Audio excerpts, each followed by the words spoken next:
दोस्तों आज के इस वीडियो के माध्यम से हम क्या करने वाले हैं कि जो हमारा ये DOL स्टार्टर है, इस स्टार्टर में हम एक डिजिटल टाइमर का कनेक्शन करने वाले हैं। यानी कि ये जो हमारे पास में कॉन्टेक्टर है, इसको चालू और बंद करने के लिए हम इस टाइमर का इस्तेमाल करने वाले हैं। और साथ ही साथ में यहाँ पे हम एक सेलेक्टर स्विच का भी इस्तेमाल करेंगे।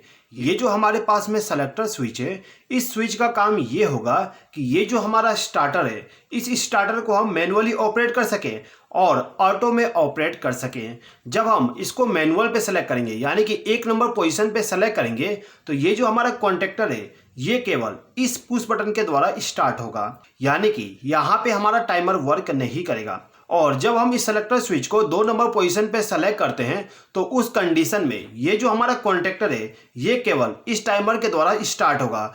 यहाँ पे जो हमारा पुश बटन है, ये वर्क नहीं करेगा। यानी कि पुश बटन के द्वारा कमांड देने पे भी हमारा कॉन्टेक्टर चालू नहीं होगा। ये कॉन्टेक्टर केवल हमारे इस टाइमर के द्वारा स्टार्ट होगा। तो चलिए दोस्तों, यहाँ पे जो हमारे पास में डिजिटल टाइमर है और सेलेक्टर स्विच है, इसका भी कनेक्शन हम इस DOL स्टार्टर में कर देते हैं। सबसे पहले तो यहाँ पे आप ये देख लीजिए कि ये जो हमारा कनेक्शन है किस प्रकार से किया गया है। वैसे तो मैंने ऑलरेडी बहुत सारे DOL स्टार्टर पे वीडियो बना दिया हूँ, उन सभी वीडियो का लिंक मैं डिस्क्रिप्शन में दे दूंगा। उस लिंक पे क्लिक करके आप DOL स्टार्टर आसानी से समझ सकते हो। यहाँ पे हम केवल इसको चालू और बंद करके समझ लेते हैं। तो सबसे पहले देखिए, यहाँ पे जो हमारा कॉन्टेक्टर है, यदि हमें इसको ऑन करना हो तो हमें इस MCB को ऑन करना पड़ेगा। ये हमारा कंट्रोल MCB है। इस MCB को ऑन करने के बाद हमारा पावर सप्लाई सीधे स्टॉप पुश बटन में, फिर स्टार्ट पुश बटन तक पहुंच जाती है।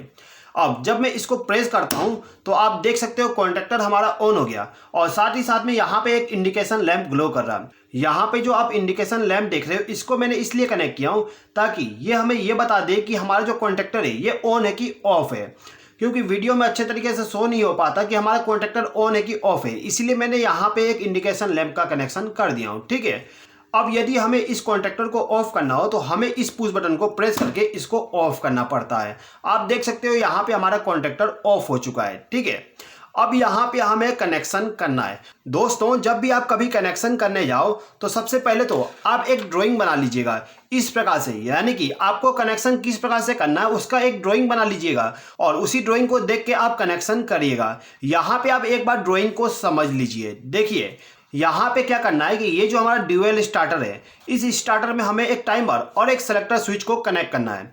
अब यहाँ पे जो कनेक्शन है कैसे करना है समझ लीजिए। देखिए, सबसे पहले तो ये जो हमारा स्टॉप पुश बटन है, इसके आउटपुट टर्मिनल से जो पावर सप्लाई जाएगा वो सेलेक्टर स्विच के कॉमन वाले टर्मिनल पे चला जाएगा, यानी कि 1 नंबर टर्मिनल पे चली जाएगी। अब जो हमारा सेलेक्टर स्विच है, इसके 2 पोजीशन है। पहले पोजीशन को हम मैनुअल के लिए इस्तेमाल करेंगे और सेकेंड पोजीशन को हम टाइमर के लिए इस्तेमाल करेंगे। ठीक है।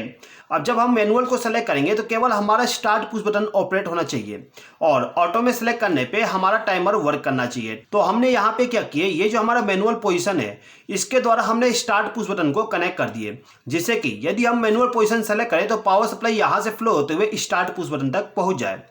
और यदि हम इस सेलेक्टर स्विच को ऑटो पोजीशन पे सेलेक्ट कर लेते हैं, यानी कि यहाँ पे सेलेक्ट कर देते हैं, तो क्या होगा, पावर सप्लाई यहाँ से फ्लो होते हुए हमारे इस टाइमर में जाएगा और यहाँ पे जो टाइमर है, इसका जो एनो कॉन्टेक्ट होता है, उसके द्वारा हम इस कॉन्टेक्टर को ऑन करा देंगे। ठीक है। यहाँ पे सिंपल कनेक्शन है। कनेक्शन करेंगे तो आप अच्छे तरीके से समझ जाओगे। चलिए कनेक्शन करना स्टार्ट कर देते हैं।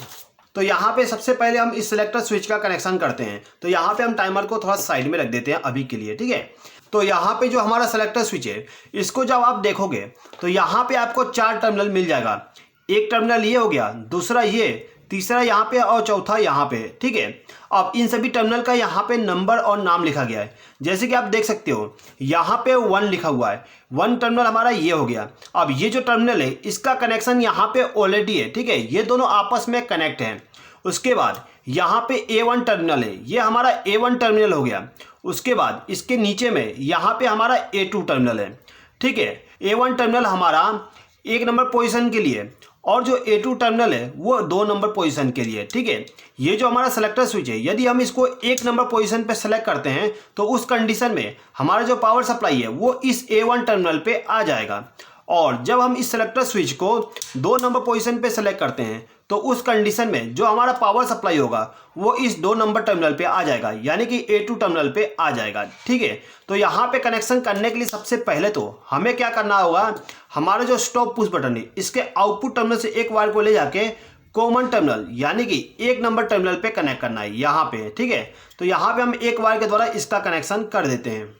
यहाँ पे जो हमारा सेलेक्टर स्विच था इसके 1 नंबर टर्मिनल पे हमने इस वायर को कनेक्ट कर दिए। अब यहाँ पे हमें ये डिसाइड करना है कि हमारा जो 1 नंबर पोजीशन है उसको हमें इस्तेमाल किस लिए करना है। तो जैसा कि मैंने आपको स्टार्टिंग में बताया था कि ये जो हमारा 1 नंबर टर्मिनल है इसका इस्तेमाल हम करेंगे मैनुअल के लिए। ठीक है, तो यहाँ पे हमें क्या करना है कि ये जो हमारा स्टॉप पुश बटन है इसका जो आउटपुट टर्मिनल है यानी कि ये वाला टर्मिनल, इसका जो वायर है हम यहाँ से रिमूव कर देंगे। ठीक है, ये जो वायर यहाँ पे कनेक्ट है इसको हम यहाँ से रिमूव कर दिए। ठीक है, और यहाँ से पावर सप्लाई जाएगा हमारे इस सेलेक्टर स्विच को। तो ये जो हमारा वायर है इसको मैं लेके जाऊंगा इस सेलेक्टर स्विच के पास में और इसके आउटपुट टर्मिनल पे कनेक्ट कर दूंगा, यानी कि जो हमारा पावर सप्लाई है वो इस पुश बटन के आउटपुट टर्मिनल से सीधे ही हमारे सेलेक्टर स्विच में पहुंच जाए। तो यहाँ पे मैं इसको कनेक्ट कर देता हूँ। तो यहाँ पे जो हमारा स्टॉप पुश बटन था इसके आउटपुट टर्मिनल से हमने एक वायर को ले जाके हमारा जो सेलेक्टर स्विच है इसके कॉमन वायर टर्मिनल पे कनेक्ट कर दिए। तो दोस्तों जैसे कि आपने देखा था कि जो हमारा ड्राइंग में ये बताया गया था कि जो हमारा स्टॉप पुश बटन है इसके आउटपुट टर्मिनल से जो पावर सप्लाई जाएगा वो सेलेक्टर स्विच के कॉमन वाले टर्मिनल पे चला जाएगा। अब यहाँ पे जो हमारा मैनुअल पोजीशन है इसका जो आउटपुट पावर सप्लाई होगा वो जाके हमारे स्टार्ट पुश बटन में पहुंच जाएगा। तो यहाँ पे हमें क्या करना है कि ये जो हमारा स्टार्ट पुश बटन है इसका जो इनपुट पावर सप्लाई आ रहा है इसको हमें क्या करना है A1 वाले टर्मिनल पे कनेक्ट करना है। जैसे कि आप यहाँ पे देख सकते हो A1 टर्मिनल से पावर सप्लाई हमारे स्टार्ट पुश बटन में आएगा। तो हम क्या करते हैं यहाँ पे जो हमारा ये वाली वायर है इसको ले जाके सेलेक्टर स्विच के A1 टर्मिनल पे कनेक्ट कर देते हैं। तो यहाँ पे हम देख लेते हैं A1 टर्मिनल कहाँ है। तो दोस्तों आप देख सकते हो यहाँ पे A1 लिखा हुआ है। तो ये जो हमारा टर्मिनल है A1, ये टर्मिनल हमारा मैनुअल के लिए हो गया। तो हम क्या करते हैं ये जो हमारा वायर है इस वायर को ले जाके सीधे ही इस A1 वाले टर्मिनल पे कनेक्ट करेंगे। यहाँ पे जो हमारा स्टार्ट पुश बटन है इसका जो पावर सप्लाई आ रहा है वो इस सेलेक्टर स्विच के A1 टर्मिनल यानी कि 1 नंबर पोजीशन से आ रहा है। यानी कि जब हम इस सेलेक्टर स्विच को इस पोजीशन पे सेलेक्ट करेंगे यानी कि 1 नंबर पॉइंट को सेलेक्ट करेंगे तो हमारा जो ये पुश बटन है ये वर्क करेगा। कैसे वर्क करेगा समझ लेते हैं। देखिए यहाँ पर मैंने एमसीबी को ऑन कर दिया। अभी यहाँ पे जो सेलेक्टर स्विच है वो 1 नंबर पोजीशन पे सेलेक्ट है। मैं क्या करता हूँ यहाँ पे पुश बटन को प्रेस करता हूँ। आप देख सकते हो हमारा कॉन्टैक्टर ऑन हो चुका है। अब यदि मुझे इसको ऑफ करना हो तो मैं सिंपली इस पुश बटन को प्रेस करके इस कॉन्टैक्टर को ऑफ कर सकता हूँ। ठीक है, अब मैं क्या करता हूँ इस सेलेक्टर स्विच को 2 नंबर पोजीशन पे सेलेक्ट कर देता हूँ। ठीक है, अब यहाँ पे मैं यदि इसको प्रेस भी करता हूँ तो हमारा कॉन्टैक्टर ऑन नहीं होगा, क्योंकि ये जो हमारा सेलेक्टर स्विच है अभी की कंडीशन में यहाँ पे जो ये वाली वायर है इसमें पावर सप्लाई आने नहीं दे रहा है। ठीक है, अब यहाँ पे जो 2 नंबर का पोजीशन है इस पोजीशन का इस्तेमाल हम करेंगे एक टाइमर के लिए, यानी कि 2 नंबर से जो पावर सप्लाई जाएगा उसको ले जाके हमें इस टाइमर को ऑन कराना है। अब यहाँ पे आपको एक चीज़ ध्यान देना होगा, ये जो हमारे पास में डिजिटल टाइमर है, डिजिटल टाइमर को ऑन करने के लिए आपको इसको न्यूट्रल पावर सप्लाई और फेज सप्लाई देना पड़ता है। तो यहाँ पे हमें फेज सप्लाई मिल रहा है। ठीक है, ये जो हमारा पावर सप्लाई आ रहा है ये फेज वाली है। तो हम क्या करेंगे जो हमारा फेज सप्लाई है उसको ले जाके A1 टर्मिनल पे कनेक्ट कर देंगे और यहाँ पे जो A2 टर्मिनल है इस टर्मिनल पे हम neutral power supply directly connect कर देंगे। ठीक है, तो सबसे पहले तो हम क्या करते हैं इस सेलेक्टर स्विच से एक वायर को कनेक्ट करके लाके सीधे इस A1 टर्मिनल पे कनेक्ट कर देते हैं। तो यहाँ पर मैंने क्या किया, ये जो हमारा टाइमर है इसके एक टर्मिनल पे हमने इस वायर को कनेक्ट कर दिए। ये वायर हमारा फेस के लिए हो जाएगा। अब ये जो वायर का दूसरा सिरा है इसको मैं ले जाके सीधे ही इस सेलेक्टर स्विच के A2 टर्मिनल पे कनेक्ट करूंगा। तो यहाँ पे हमारा A2 टर्मिनल है, तो इस टर्मिनल के साथ में इस वायर को मैं कनेक्ट कर देता हूँ। तो यहाँ पे जो हमारा सेलेक्टर स्विच था इसके A2 टर्मिनल पे हमने इस वायर को कनेक्ट कर दिए। आप देख सकते हो ये हमारा A2 टर्मिनल है और इस टर्मिनल पे हमने इस वायर को कनेक्ट कर दिए। ठीक है, अब यहाँ पे जो हमारा टाइमर है इसको ऑपरेट करने के लिए हमें न्यूट्रल पावर सप्लाई भी देना पड़ता है। तो न्यूट्रल पावर सप्लाई देने के लिए मैं क्या करता हूँ कि जो हमारा टाइमर है इसके दूसरे टर्मिनल पे एक और वायर को कनेक्ट कर दूंगा। तो यहाँ पे मैं इस वायर को कनेक्ट कर देता हूँ। अब ये जो वायर हमने अभी कनेक्ट किए इसका जो दूसरा सिरा है इसको ले जाके हम चाहे तो डायरेक्टली न्यूट्रल पावर सप्लाई दे सकते हैं या फिर इस कॉन्टैक्टर के न्यूट्रल टर्मिनल के साथ में कनेक्ट कर सकते हैं। तो मैं क्या करता हूँ यहाँ पे जो हमारा कॉन्टैक्टर है इसके न्यूट्रल टर्मिनल का इस्तेमाल कर लेता हूँ। ठीक है, तो यहाँ पे मैं क्या करूँगा कॉन्टैक्टर के जो A2 टर्मिनल है जिसपे हमने न्यूट्रल पावर सप्लाई को कनेक्ट करके रखे हैं उसी वायर के साथ में हम इस वायर को भी कनेक्ट कर देंगे। तो यहाँ पे हमारा जो टाइमर था, इस टाइमर को हमने फेज सप्लाई और न्यूट्रल पावर सप्लाई दे दिए हैं। ठीक है, अब यहाँ पे हमें आउटपुट कमांड को कनेक्ट करना है, यानी कि ये जो हमारा टाइमर है इसका जो आउटपुट कमांड होगा उसको हम किस प्रकार से इस कॉन्टेक्टर को चालू करने के लिए इस्तेमाल करेंगे उसका कनेक्शन करना होगा। तो इसके लिए हम एक बार सर्किट डायग्राम को देख लेते हैं। तो दोस्तों जैसे कि आप देख सकते हो, यहाँ पे हमने क्या कि ये जो हमारा टाइमर है, इस टाइमर को ऑन करने के लिए हमने A2 टर्मिनल का इस्तेमाल कर लिए।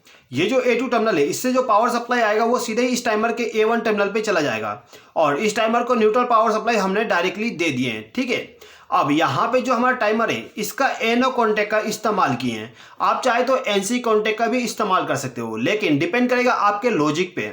यहाँ पे बेटर रहेगा कि आप NO कॉन्टैक्ट का इस्तेमाल करो। तो मैंने यहाँ पे NO कॉन्टैक्ट का इस्तेमाल कर लिया हूँ। अब ये जो हमारा NO कॉन्टैक्ट है, इसको पावर सप्लाई देने के लिए जो सेलेक्टर स्विच है, इसका जो A2 टर्मिनल है उससे जो पावर सप्लाई आ रहा है उसी का इस्तेमाल किया गया है। यानी कि टाइमर का जो A1 टर्मिनल है उससे एक वायर को लूप करके इस टाइमर का जो NO कॉन्टैक्ट है उसको पावर सप्लाई दिया गया है। तो यहाँ पे हम सेम चीज़ करेंगे। हम क्या करते हैं कि जो हमारा टाइमर का A1 टर्मिनल है, ये वाली, इसी टर्मिनल से हम एक वायर को लूप करके सीधे ही इस टाइमर का जो कॉमन टर्मिनल है, यानी कि 4 नंबर टर्मिनल है, उसके साथ में कनेक्ट कर देंगे। ठीक है, यहाँ पे आप देख सकते हो टाइमर में एक NO कॉन्टैक्ट है, ये हमारा NO है और ये वाला NC है और बीच वाला हमारा कॉमन टर्मिनल है। तो कॉमन टर्मिनल पे हम इनपुट पावर सप्लाई इस A1 टर्मिनल से एक वायर को लूप करके लाके यहाँ पे कनेक्ट कर देंगे। ठीक है, तो यहाँ पे जो हमारा टाइमर था, इस टाइमर के A1 टर्मिनल से हमने एक वायर को लूप करके हमारा जो टाइमर का कॉमन टर्मिनल है उसको इनपुट पावर सप्लाई दे दिए।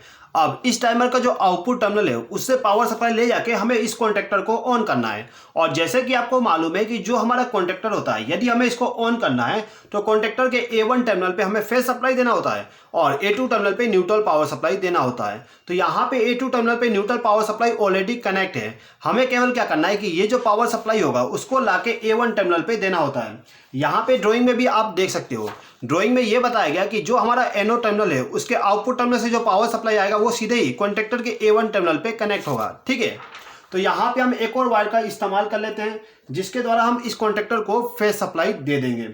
तो यहाँ पे जो ये वाली वायर है, इस वायर का एक सिरे को हम यहाँ पे कनेक्ट कर देते हैं, यानी कि NO टर्मिनल पे कनेक्ट कर देते हैं।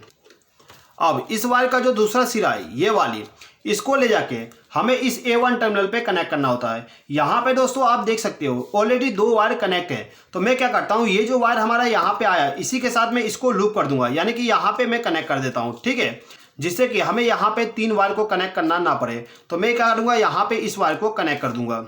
तो दोस्तों यहाँ पर हमने क्या किया, ये जो हमारा टाइमर है इसका जो NO कॉन्टैक्ट है इसके आउटपुट टर्मिनल से एक वायर को कनेक्ट करके ले गए और इस स्टार्ट पुश बटन के आउटपुट टर्मिनल से कनेक्ट कर दिए। यहीं से एक और वायर कनेक्ट है जो कि A1 टर्मिनल पे कनेक्ट हो रहा है। इसका मतलब ये कि ये जो वायर है वो हमारा इस A1 टर्मिनल पे कनेक्ट हो चुका है। ठीक है, तो दोस्तों यहाँ पे जो हमारा कनेक्शन था वो कंप्लीट हो गया है। चलिए एक बार हम चेक करते हैं कि किस प्रकार से हमारा ये वाला सर्किट वर्क करेगा। सबसे पहले यहाँ पे हम क्या करते हैं, जो हमारा सेलेक्टर स्विच है इसको ऑफ कंडीशन पे ही रखते हैं और यहाँ पे जो हमारा स्टार्ट पुश बटन है इसको प्रेस करते हैं। तो यहाँ पे मैं इसको प्रेस करता हूँ। आप देख सकते हो इसको प्रेस करने के बाद भी हमारा कॉन्टैक्टर ऑन नहीं हो रहा है, यानी कि अभी हमारा सेलेक्टर स्विच ऑफ कंडीशन में है। इस कंडीशन में ना तो हमारा ये पुश बटन वर्क करेगा और ना ही हमारा टाइमर वर्क करेगा। उसके बाद यहाँ पे हम क्या करते हैं, ये जो हमारा सेलेक्टर स्विच है इसको 1 नंबर पोजीशन पे सेलेक्ट कर देते हैं। 1 नंबर पोजीशन हमारा मैनुअल कंडीशन में है। मैनुअल का मतलब हमारा ये वाला पुश बटन वर्क करेगा। यहाँ पे मैं इसको प्रेस करता हूँ। इसको प्रेस करते ही आप देख सकते हो हमारा कॉन्टैक्टर ऑन हो चुका है।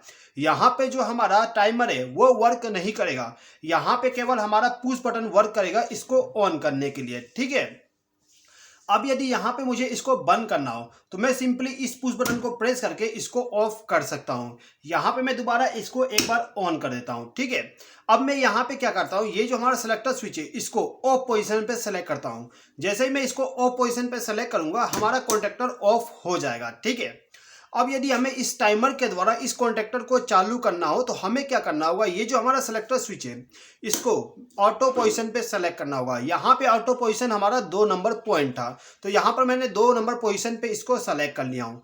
अब यहाँ पे जो हमारा टाइमर है, इस टाइमर का यहाँ पे हमें प्रोग्राम सेट करना पड़ेगा। प्रोग्राम के द्वारा ही हमारा कॉन्टैक्टर ऑन होगा और प्रोग्राम के द्वारा ही हमारा कॉन्टैक्टर ऑफ होता है। यहाँ पे जो ये वाली टाइमर है, इसका मैंने ऑलरेडी एक वीडियो बना दिया हूँ जिसमें मैंने पूरा प्रोग्रामिंग और कनेक्शन को एक्सप्लेन कर दिया था। यदि आपने उस वीडियो को अभी तक नहीं देखे हो तो उस वीडियो का लिंक मैं डिस्क्रिप्शन में दे दूंगा, उस लिंक पे क्लिक करके उस वीडियो को आप देख सकते हो। ठीक है, तो यहाँ पे मैं एक प्रोग्राम को सेट कर देता हूँ। अभी आप यहाँ पे देख सकते हो, अभी टाइम हो रहा है 18:41।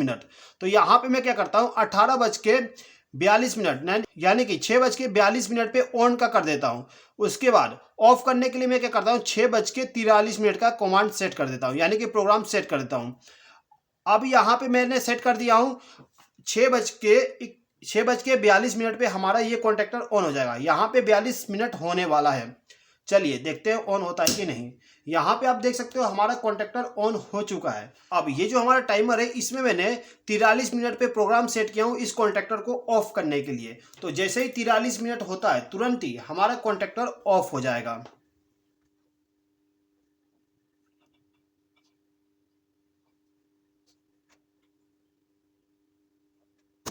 जैसा कि आपने देखा, जैसे ही 43 यहाँ पे हुआ, तुरंत ही हमारा कॉन्टैक्टर ऑफ हो गया। इसी प्रकार से हम यहाँ पे बहुत सारे प्रोग्राम को सेट कर सकते हैं जिसके द्वारा एक पर्टिकुलर टाइम पे हम इस कॉन्टैक्टर को ऑन और ऑफ करा सकते हैं। ठीक है, अब यदि यहाँ पे आप ऑटो पोजीशन पे सेलेक्ट करके इस पुश बटन को प्रेस करोगे तो आपका कॉन्टैक्टर ऑन नहीं होने वाला है। ऑटो पोजीशन पे सेलेक्ट करने के बाद हमारा टाइमर वर्क करेगा और मैनुअल पोजीशन सेलेक्ट करने के बाद हमारा पुश बटन वर्क करेगा। ठीक है दोस्तों, तो दोस्तों आई होप कि आपको ये वीडियो पसंद आया होगा। दोस्तों यदि आपको ये वीडियो पसंद आया हो तो प्लीज़ इस वीडियो पे लाइक, शेयर और कमेंट कर दीजिएगा।